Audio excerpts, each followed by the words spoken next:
was Pythagoras, and what did he contribute to geometry? Explain how geometry is used in your everyday life. The word geometry comes from two Greek words, geo, which means the earth, and metron, which means to measure. Today, geometry is more the study of shapes than it is the study of the earth. Basically, geometry is the branch of mathematics that deals with the position, the size, and the shape of figures. One of the greatest mathematicians was an ancient Greek named Pythagoras. He discovered some of the most important mathematical concepts that came to be called geometry. One observation he made was that gravity is vertical, or 90 degrees to the horizon. From this observation, Pythagoras discovered that the 90-degree angles from 4 right-sided triangles make up a square. Watch this. If I have one right angle, and I place 3 other right angles around it, like this, I eventually wind up with, ta-da, a square. That's pretty neat. Let's do the math. Knowing what Pythagoras discovered about the right angle, can you calculate how many degrees are in this square? If you multiplied 90 degrees times 4, you're right. This square has 360 degrees. What other shape has 360 degrees? A circle. You know, Pythagoras proved that there are relationships between different geometric shapes. What relationships can you see between other geometric shapes? Get this. Pythagoras found out even more laws about the right triangle. If we look at the same square, but just a little differently, we can see that half the area of this square equals a right triangle. Now, how can we use math to calculate the remaining angles of a right triangle? Simple. Squares are 360 degrees, we know this. If we divide it in half, this triangle must equal 180 degrees.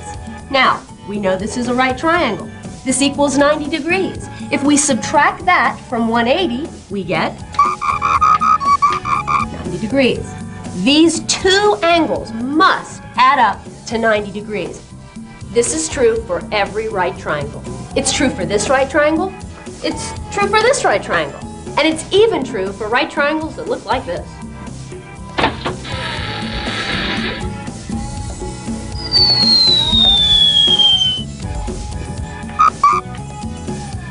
In order to calculate the remaining angles of a right triangle, you have to use math and geometry. Geometry is used in everything we do, from constructing roads and buildings to playing football or pool. Okay, here's the big play. It's you and me, okay? I'll toss the big pass to you, you go down and out. Got it? Got it! Great! Now, let's see. If I toss the ball directly to Jennifer and don't anticipate where she'll be, I'll miss her completely. However, if I know she's cutting right and I throw the ball at the correct angle, I should get the ball to her. Hey! My perfect pass just created a right triangle. Geometry is everywhere. Hey, way to go, man! Without geometry, it would be impossible to organize precise patterns and play a simple game of football.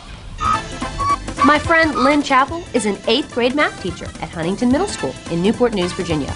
Let's see what information she has about Pythagoras and geometry.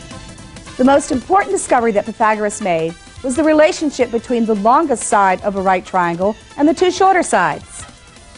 The longest side of the right triangle is called the hypotenuse. Now remember, the Pythagoras' theorem is a squared plus b squared equals c squared. Now, who could tell me what that means? Charmaine. The sum of the squares of the two shorter sides, a plus b, equals the square of the longest side, c, which is the hypotenuse. Good answer.